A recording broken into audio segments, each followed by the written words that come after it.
يا صباح الهنا، يسعد أيامكم. ده ابني بيقول لي ما عدتيش تقولي صباح الخيرات، أنتِ علّقتِ. محمد ابني بيقول لي يا ماما كل حاجة صباح الخيرات غيّري بقى، قُلت له خلاص ماشي يا محمد هنعمل دخلة تانية. عاملين إيه؟ وحشتوني، يا رب تكونوا بخير وبأحسن حال يا رب. النهارده بقى إن شاء الله معانا فيديو، أنتم طبعًا شايفين كده أنا ماشية على كوبري إيه، كوبري المنصورة. محمد ابني عنده ماتش يا جماعة، رايحين دلوقتي إيه، رايحين نادي المنصورة أو نادي الشعب. أنا عامةً على أيامي كان اسمه نادي الشعب، فالوقتي على أيام ابني بيقولوا المنصورة. فأنا رايحين دلوقتي نادي المنصورة علشان إيه، الماتش هناك. الحمد لله بفضل رب كريم، مش هاقول لكم على النتيجة. لأ إحنا طلعنا متعادلين، لا خسرانين ولا كسبانين، جميع الأطراف مرضية. المهم بقى يا جماعة، إحنا هنا بقى دلوقتي ده شارع اسمه شارع بورسعيد، ده اللي فيه نادي الشعب. ماشيين طبعًا واخدينها إيه تمشية كده عقبال ما نوصل للنادي. هنا بقى زي ما أنتم شايفين كل اليافطات بتاعة الانتخابات بتاعة نادي المنصورة. في بقى قائمة العميد بسيوني، وفي قائمة أحمد مجاهد، وهنا حسن بادع، وهنا مين، وهنا إيه، أحمد مجاهد أهو. هنا كده وصلنا إيه للنادي. أنا عامةً لو بانتخب مش عارفة أنتخب مين، لإن بصراحة الاتنين كويسين. يعني البسيوني يعني بُصّوا عمل إنجازات كتير أوي في نادي المنصورة أوي، عمل حاجات حلوة كتير نقله نقلة حلوة. وقائمة أحمد مجاهد طبعًا كلنا كهلاويين عارفين التاريخ المشرف لآل مجاهد في النادي، يعني حسن مجاهد، إبراهيم مجاهد، وده ابن حد فيهم بس مش عارفة ابن مين. فآل مجاهد بصراحة كانوا هم أيامهم كانت المنصورة في الممتاز، وكان المنصورة كان لها اسم وهيبة كده.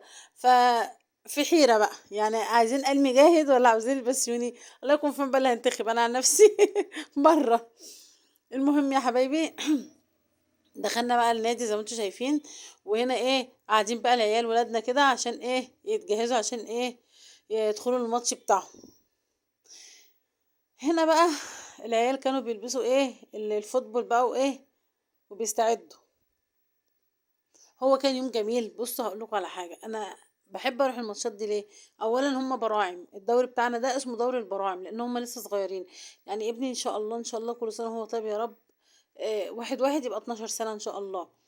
فهم دول مش جاي، يعني مش جاي منهم بطولات ولا جاي منهم حاجه، بس هو الموضوع كله ان اتحاد الكوره عامل حاجه حلوه، عامل لهم ماتشات، عامل لهم حاجات تفرحهم، وفي نهايه الموسم بيعمل حفلات كده برضو ليهم تبسطهم. يعني عارفين ايه اللي هو تاسيس لاعب، بيأسسوا اللاعب من صغره كده. وربنا مع اولادنا جميعا يا جماعه، ربنا معاهم جميعا. ابني بقى في الماتش في النادي جوه في الملعب، وعمال بقى ايه يسخن. ابني هو الفيرود بتاع الفرقة على فكرة. شكورة حلوة قوي بس جت في العرض يا جماعة، شاطها جت هناك. رحنا جبناها وقعدنا نلعب بقى. البت اسماء كانت معايا، قلت لها العبي بيها اسماء، واحد جه جري خدها، قلت والله ما هناخدها احنا معاك اهو في النادي. هنا بقى خلاص الماتش هيبتدي، واقفين بقى يسخنوا زي ما انتم شايفين. خلاص الماتش بدأ. والماتش ده بصوا المفروض ان احنا بنلعب نص ونص في البراعم. يعني ده كده يا جماعة تالت ماتش. احنا اول ماتش اتأجل، تاني ماتش احنا ما رحناش لان محمد كان سخن جدا وكان واخد حقن وتعبان و... وانا ما وديتوش بقى علشان ايه، علشان الدكتور قال لي لازم راحة 3 ايام، فما وديتوش. ده بقى يعتبر بالنسبة لنا احنا بقى اول ماتش نلعبه. فمعرفش الماتشات التانية كانت 50 دقيقة ولا ايه. فاحنا لعبنا الماتش 50 دقيقة، المفروض نص ونص يعني. ما علينا. المهم المهم ان الماتش كان حلو واليوم كان حلو، واحنا اتبسطنا جدا واستمتعنا جدا باليوم. ببص ورايا كده لقيت ايه يا جماعة، لقيت الفريق الاول بتاع المنصورة الله يوفقه بقى. ببص كده وانا قاعدة قمت مصوراه، قلت ناخد له ايه لقطة معانا. بعد ما خلصنا فيهم لاعب من كان بيلعب هنا في نابورو اسمه بيبو، وفي لاعب تاني اسمه محمد عيد بان مش عارفة، وعيد بقى.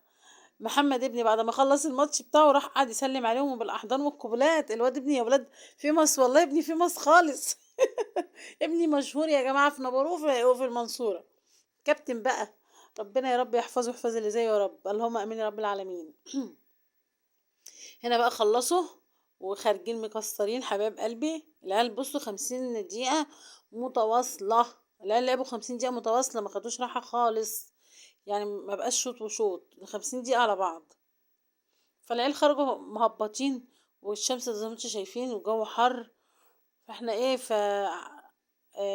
غيروا بقى هدومهم، وقعدنا شويه غيروا يعني قلعوا الفوتبول وارتاحوا شويه كده، وقمنا احنا ايه قايمين ماشيين. هنا بقى طبعا زي ما انتوا شايفين المنظر الاحب الى قلبي، ان انا ابقى ماشيه كده على كوبري طلخه كده، واصور بقى المنصوره، كوبري المنصوره، واصور بقى المشهد الاحب الى قلبي. هنا بصوا بقى يا جماعه، هنروح بقى البيت وهنعمل ايه شويه اكل حلوين كده ايه مع بعض. عاوزه اقول لكم ان انا اصلا كنت تعبانه جدا، ربنا اعلم بيا والله العظيم، وانا ماشيه كنت تعبانه جدا. اخويا كان عاوز هو يوديه محمد الماتش، بس انا بصراحه لا ما قدرتش قلت له لا، ده انا بستنى اليوم ده، بيبقى يوم حلو بنتقابل احنا بقى الامهات كده في النادي، بنتقابل ونشوف بعض وبنتفرج على العيال يعني بيبقى يوم حلو بصراحه. فانا ما حبيتش ان اخويا يروح، قلت له انا اللي هروح مع اني كنت تعبانه جدا. انا والله العظيم في اليوم ده خدت الصبح الساعه 8 الصبح حقني كتافلام، وبعد الصلاه مباشره خدت حقنه فولتارين علشان اقدر امشي من كتر التعب اللي انا فيه. والحمد لله يا جماعه، الحمد لله بقيت كويسه الحمد لله وعدت. هنا بقى طبعا احنا في طريق العوده كده، هنروح نركب بقى عشان ايه اهو خلاص ركبنا عشان نيجي بقى نبروه.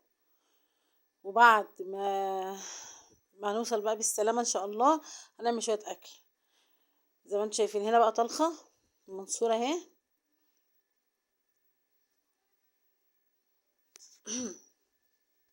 طريق العوده، الارض الوطن نبروه. خلاص احنا بقى هنا ايه، كنت انا ومحمد بقى راكبين العربيه، وعمال يقول لي ايه، عمال يقول لي ماما انا كنت كويس، ماما انت شفتي الكره اللي ضيعتها، ماما هو مش عارفه حصل ايه، ماما انت عارفه يا ماما في لاعب جديد، في لعيبه جديده طبعا انضموا للفريق بتاع ابني. فعمال يقول شفتي الواد الجديد يا ماما رقم مش عارفه كام 47 باين ابني، لا هو 47 مش عارفه رقم كام. شفتي كويس قوي ازاي ماما مش عارفه، وانا اول مصحف الشريف ما كنت مركزه مع اي حد، ده انا قعدت اتكلم مع اصحابي.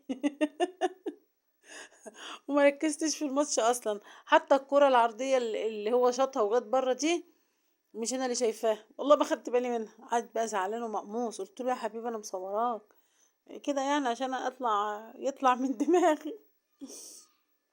المهم بقى احنا هنا كنا وصلنا البيت، وانتوا زي ما انتم شايفين بقى ده يعتبر اول روتين بقى، مش يعتبر هو فعلا كده اول طبخة في المطبخ بعد فرش الشتاء بقى. احنا بقى عندنا الاكل بتاعنا ايه، عندنا شوية الشوربة الحلوين المحترمين الامارات دول خلاص. طبعا انا ماشيه مش في دماغي مش محضره اكل والكلام ده، بس جيت مش عارفه اعمل ايه، فقلت لا انا بقى اجيب طلع شويه الشوربه.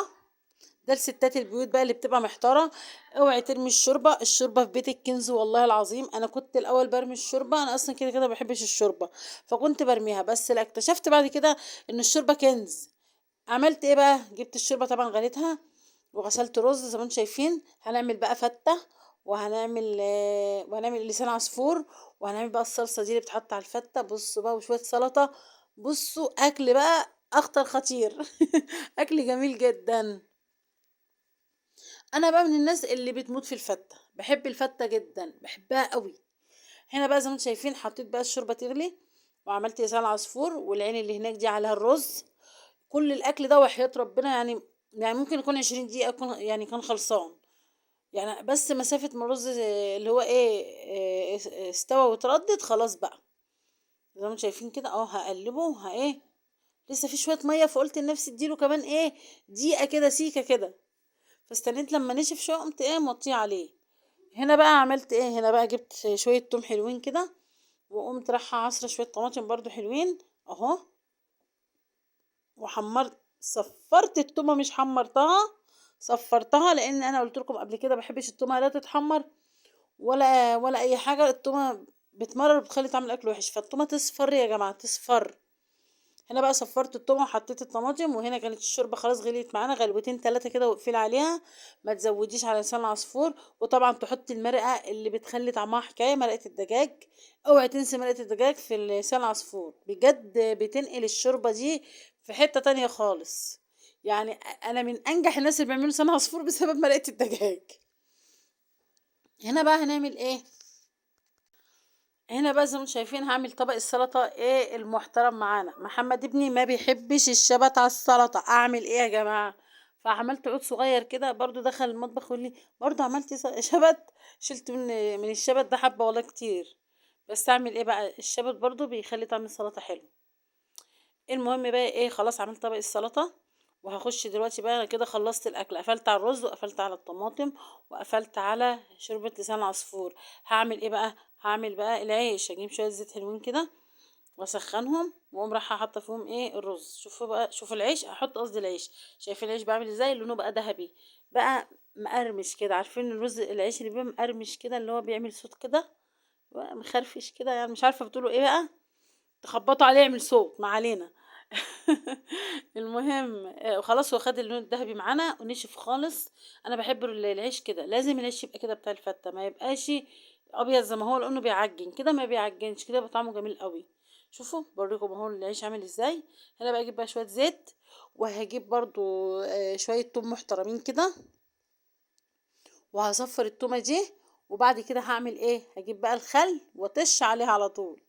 انا كنت الاول بعمل ايه زي ما انتم شايفين، انا كنت اول بعمل بتاع التومه دي، وبعدين احط عليها الايه العيش. بس عبال ما كنت بخلص العيش كان العيش بيمرر، لان التومه كانت بتحمر كتير قوي مع مع الرز مع العيش، فكانت بتسود وكانت بتمرر. فانا بعد كده عملت ايه بقى، قلت لا انا هحمر العيش، بعد كده ايه اطش عليه بقى التومه بالخل كده. طعمها كان خرافه والله العظيم، كانت روعه روعه روعه روعه. انا بموت في الفته، بعشقها يا جماعه. خلاص حطيت لها بقى كبشتين شوربه كده، وسبتها خدت غلوه كده، قمت قافله عليها العيش يتشرب بس منها شوربه، يتشرب بس، ما كانش ايه عشان ما يعجنش. لو سبته على النار كتير تحس ان هو عجن، لكن كده هو زي ما هو اهو، ما عجنش ولا اي حاجه، وكان طعمه جميل قوي. هنا بقى خلاص خلصت بقى الاكل، وهغرف معاكم الاكل، الاكل القمر اللي بموت فيه. وهنا زي ما انتم شايفين بقى اهو خلصنا الاكل، اللي ما خدش في ايدينا غلوه، الاكل كان اتعمل بسرعه جدا. بصوا بقى، عملت بقى زي ما انتم شايفين البتاع دي اسمها ايه، الفته والرز واللي هي الصلصه الحمراء دي، وشوربه لسان عصفور والسلطه، وجبت بقى مخلل الخطير اللي انا لسه محدقاه، والاكل كان جميل جدا. وبعد بقول لكم بقى، شايفين الدنيا، بصوا ما كانش فيه مواعين طبعا، الاكله دي ما وسختش اي مواعين وانا بطبخ. بعد ما كنا بقى هنعمل ايه، هعمل هروق بقى المطبخ طبعا. شايفين بس الجمال، شايفين الايه الك- استنى، الاكل بيتحدث عن نفسه. الاكل بيتحدث عن نفسه، الاكل جميل والله العظيم جميل. هنا بقى خلاص كلنا والحمد لله. وهعمل ايه بقى، زي ما انتم شايفين الدنيا ما كانتش احسن حاجه، الدنيا طبعا عايزه تروق. طبعا انا استنيت لما كله كل، انا ومحمد بس اللي كنا كلنا، لكن جوزي وحماتي كانوا لسه. دعاء بتقول لكم باي، دي اخت السمكه يا جماعه. فانا استنيت اما هم كلوا هم كمان، وقمت بقى ايه مروقه المطبخ ترويقه محترمه، وغسلت المواعين كلها. دودو بتقول لكم لايك لايك لايك لايك. دعاء القمر يا جماعه. وهنا بقى ايه خلاص زي ما انتم شايفين، خلاص غسلت المواعين اهو، وروقت المطبخ ترويقه تمام. وكده يا حبايب قلبي الفيديو بتاعنا يكون خلص. وقبل ما انسى قبل ما انسى، شفتوا الطقم الجديد في الاكل، الطقم اللي انا حاطاه في المطبخيه. وكده خلاص المطبخ يكون خلص، والاكل خلص، واليوم بتاعنا خلص. واتمنى انه يعجبكم، واتمنى ان اكون ضيفه خفيفه على قلبكم، واتمنى لايكات وكومنتات. واتمنى يا جماعه الفيديو بتاع الشقه يكون عجبكم، لان تعبت فيها قوي والله. وكده الفيديو بتاعنا يكون خلص، تصبحوا على خير، واشوفكم على خير في فيديو جديد ان شاء الله. ويلا باي، سلامة، توحشوني.